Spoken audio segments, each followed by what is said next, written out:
Hi there, and welcome to Out There, a cryptid podcast. I'm Josh, and today we're doing 2 mini episodes. First, we're diving into what really happened at Bayside Marketplace, where a chaotic New Year's scene that was said to just be fireworks and a fight quickly turned into one of the internet's most debated mysteries.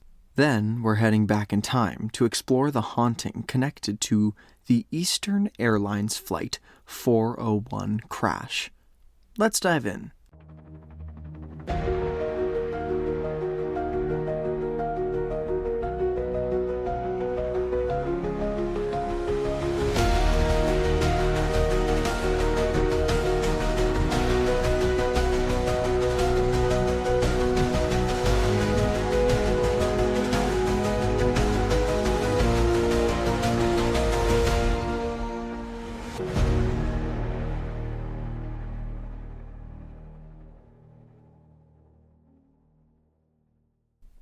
So, as you can see, we're trying something new today. Sometimes, when I'm writing an episode, I get to a point where there's just not anything else to cover, and it ends up being way shorter than a full episode. And usually, those cases just get put on the chopping block. But I had this idea where, instead of forcing them into full-length episodes, we could combine a couple of cases I've been wanting to cover for a while now. So today, we're doing mini episodes. Think 2 stories, 1 episode. In this episode, we're diving into 2 very different cases that both left people seriously questioning what they experienced. But before we get into the stories, don't forget to shop our merch now on Amazon. We have t-shirts, a mug, sweatshirts, and hopefully much more to come. The link can be found in the description of this episode or on our Instagram. Miami, Florida is a city known for its nightlife, its waterfront views, and just a constant kind of energy. Right in the middle of downtown sits Bayside Marketplace, this open-air shopping center right along the water where you have restaurants, shops, live music, and just crowds of people pretty much all the time. It's one of those places where locals and tourists all kind of blend together, especially at night when everything feels a little louder and more alive. On holidays like New Year's, that energy gets turned up even more, with huge crowds, fireworks going off, and people just packed into the area celebrating. It can feel chaotic, but in a way that is expected for a place like this, especially in a city like Miami. Bayside Marketplace isn't your typical indoor mall, though. It's an open-air shopping center right along the waterfront, with walkways that wind between stores, restaurants, and bars, all looking out over the marina. You've got boats docked just steps away, live music playing, people sitting outside, and crowds constantly moving through the space. On New Year's Day, 2024, that kind of normal chaos took a turn that people are still trying to explain. What started as a crowded night quickly shifted into something way more intense. But almost immediately, something about the situation felt off. Video started circulating online showing people running through Bayside, police cars flooding the streets, lights flashing from every direction. Witnesses described hearing what sounded like gunshots. Others said fireworks, and some people couldn't even explain what they had just seen, only that something caused the entire crowd to panic at once. Within minutes, the area was swarmed with officers, far more than most people would expect for a typical disturbance. And as the footage spread, people watching from the outside began to notice something strange. In one of the clips, near the center of all the chaos, there appeared to be a dark figure moving in a way that didn't quite match the people around it. At first, it was easy to dismiss, but the more the video was shared, slowed down, and picked apart frame by frame, the more people started to question what they were actually looking at. But we need to start with what was happening on the inside. At first, it was just noise. People inside Bayside Marketplace described hearing loud pops echoing through the area, the kind that could have been fireworks or something else entirely. Then the crowd shifted. What had been a packed high-energy scene suddenly turned tense, and within seconds, people started running. Some didn't even know what they were running from, only that everyone else was moving and they need to get out. Videos from inside show groups of people sprinting past storefronts, screams of terror and confusion spreading faster without any explanation. Some said they thought there was a shooter, others said it was just kids setting off fireworks. But in that moment, no one seemed sure. But videos taken from outside show entire streets lined with officers, way more than most people would expect for something that, at least at first, sounded like a disturbance or even fireworks. Within a short amount of time, the police presence had grown to a level that immediately raised questions online. Police cars were flooding into the area from every direction, lights flashing and sirens cutting through the noise. And when you look at the photos and videos, you can see why this caused so much speculation, because it truly looks like every single police vehicle in Miami showed up. So now people watching these clips weren't just focused on what happened inside the mall anymore. They were asking why so many officers had responded, and what kind of situation would require that kind of reaction. That is when the story started to shift, because as those videos spread, attention moved away from the fight and the panic and toward something else entirely. And then there's that clip that really took off online, the one where some viewers claim you can see a large dark figure near the center of the scene. And it's interesting because they say when slowed down, it looks unusually tall, with some even claiming it was 8 to 10 feet in height. That's when the story really started to spiral. Across TikTok and Reddit, people began sharing theories that what was caught in that footage wasn't human at all. Some claimed the figure looked like it was glitching or shifting as it moved. Others said there were multiple figures, not just one. And from there, the rumors only got more extreme, with people saying that whatever was there was being confronted or even shot at. Other claims started spreading just as fast. Some people said the airspace over Miami had been temporarily shut down that night. Others insisted that there had to be something more going on to justify the level of police response seen in the videos. But here's where things get even more frustrating, and honestly, a big part of why this story hasn't gone away. Despite how many officers were on the scene, there's never been any widely released body cam footage from inside the incident. No clear CCTV footage from within the marketplace either. What exists publicly is mostly distant clips, partial angles, and recordings taken by bystanders. And the lack of clear footage leaves a lot of room for interpretation. Because when you look at the official explanation, police have consistently said this was a large group of teens fighting and setting off fireworks, which caused panic and led to be a heavy response. According to them, there were no aliens, no creatures, nothing beyond a chaotic situation that escalated quickly. But for some people, that explanation doesn't fully match what they believe they're seeing in those clips. And that's where this case really sits, somewhere between a real but chaotic event and something the internet has reshaped into much bigger. As all of this was spreading, people started coming forward claiming they were there that night.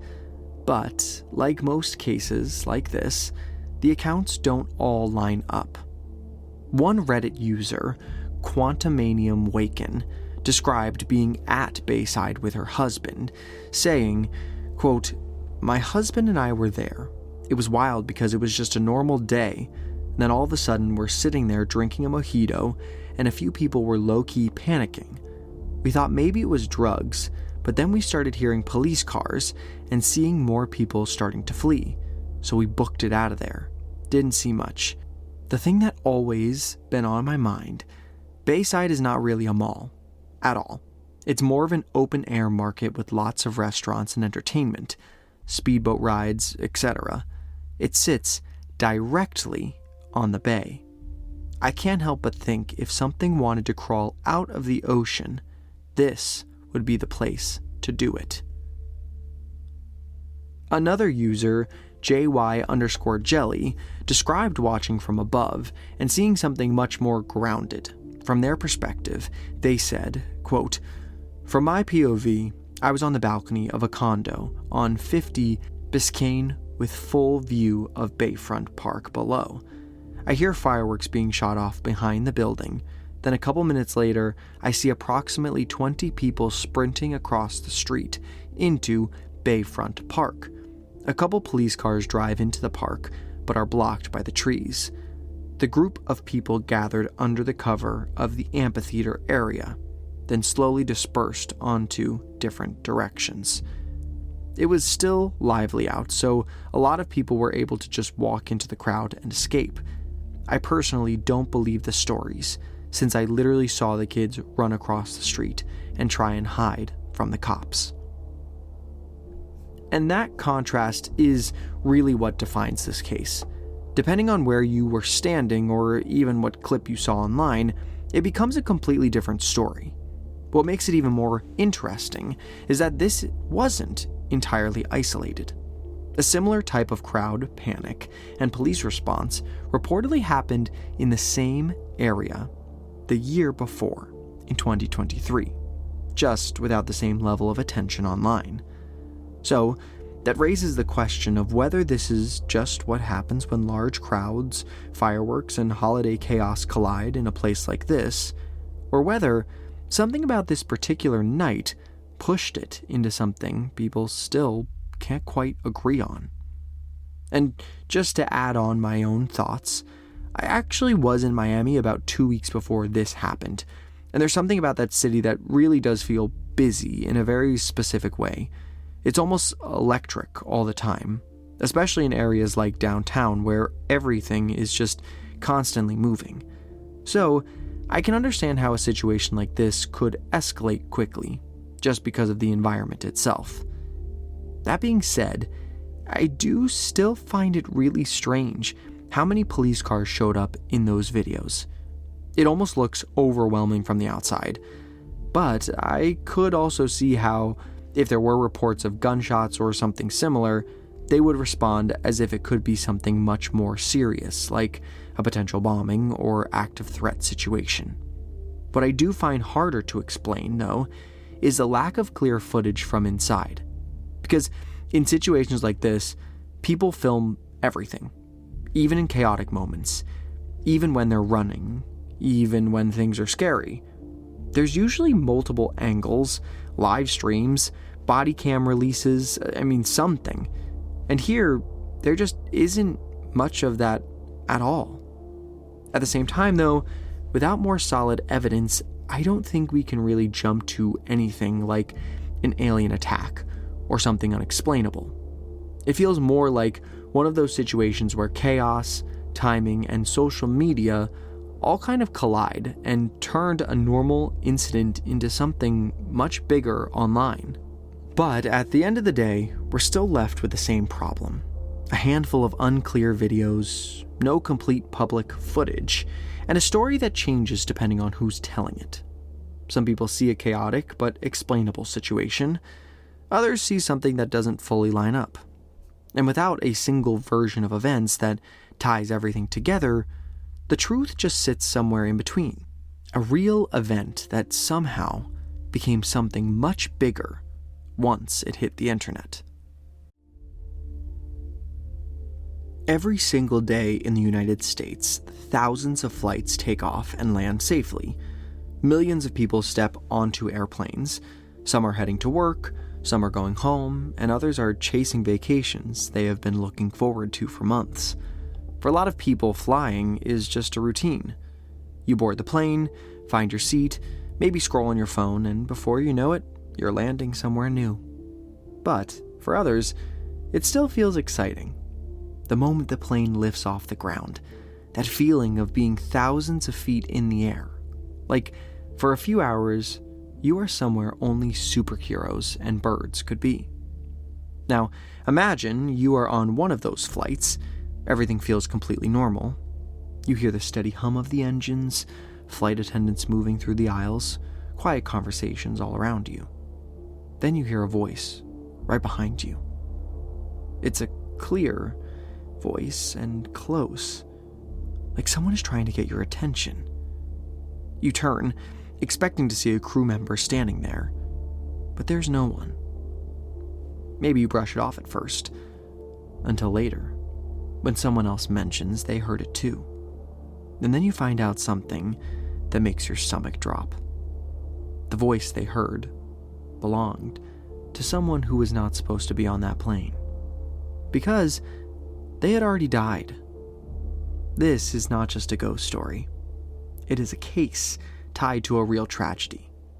The crash of Eastern Airlines Flight 401, and the spirits that seem to linger with different parts of the plane.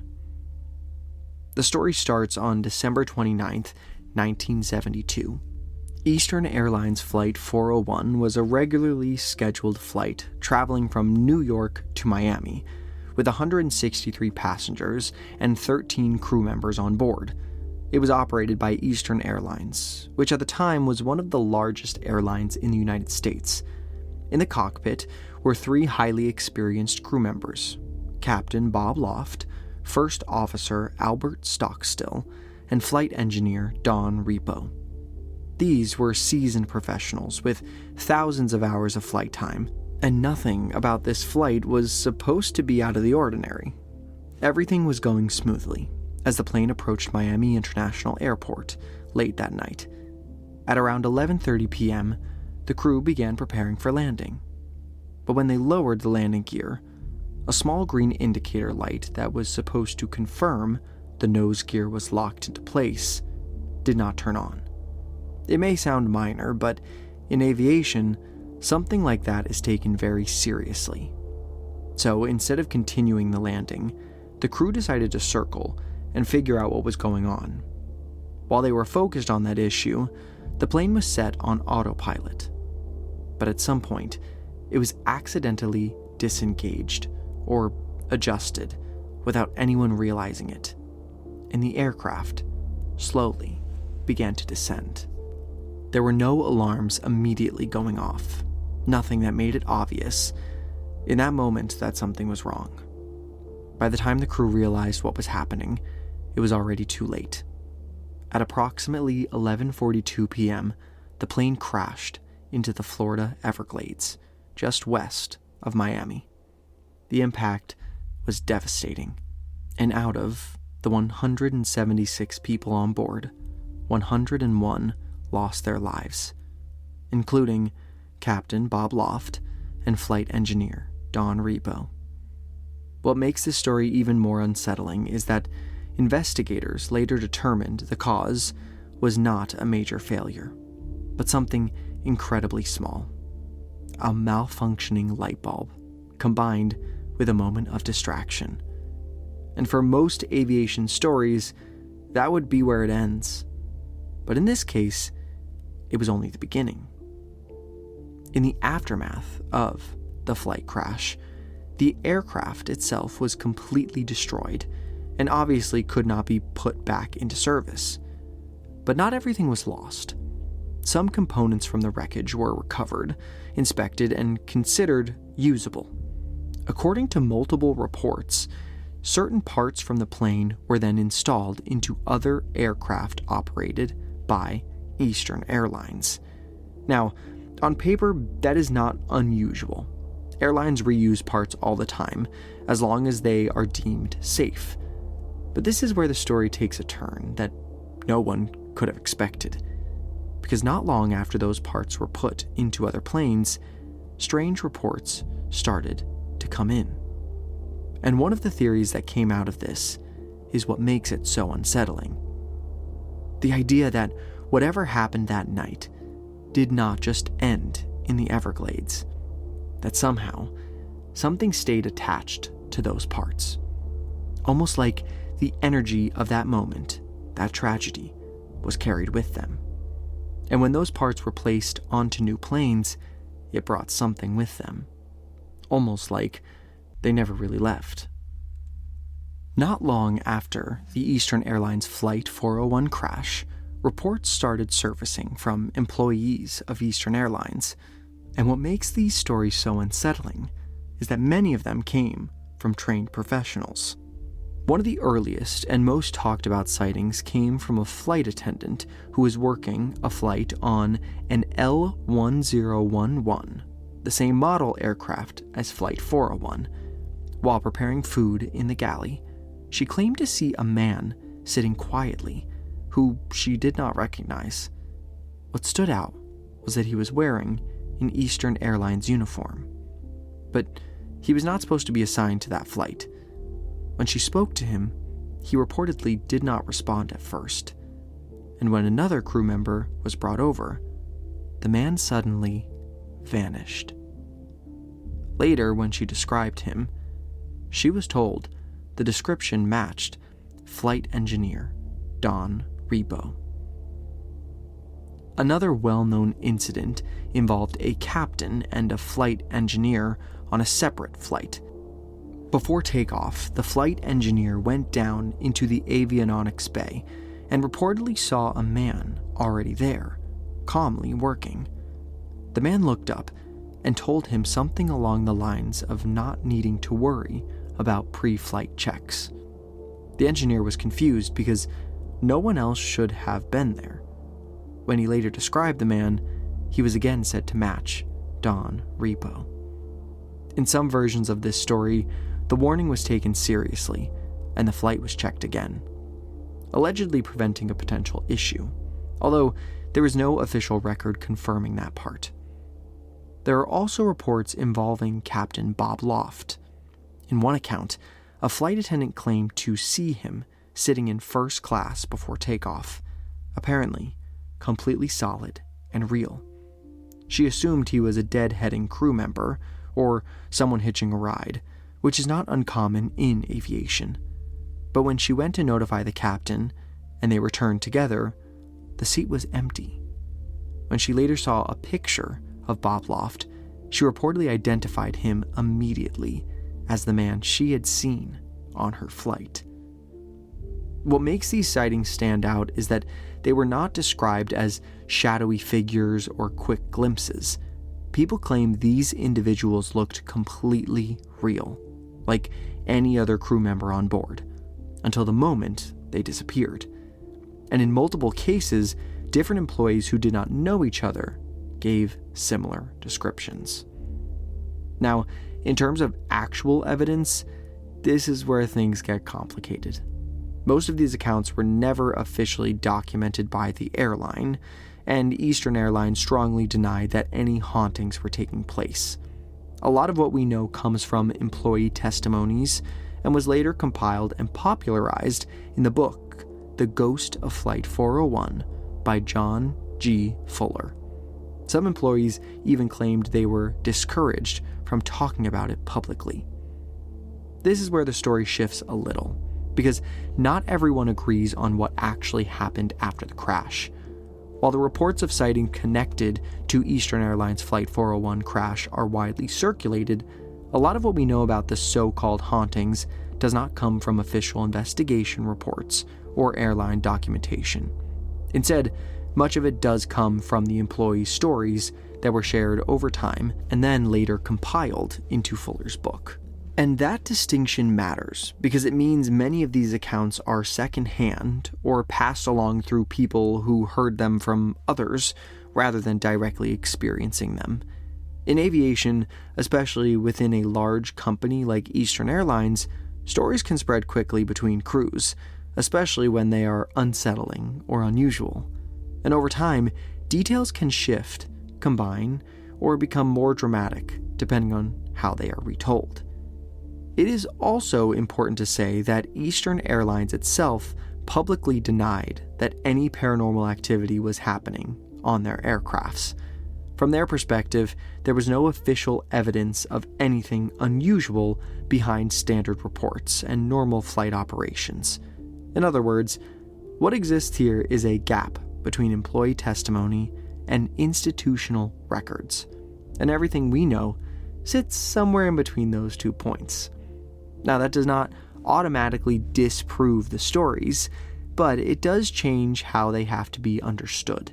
Because instead of a confirmed series of documented events, what you are left with is a collection of accounts, memories, and retellings that grew over time, especially after being popularized and preserved through later publications. After those early reports started circulating,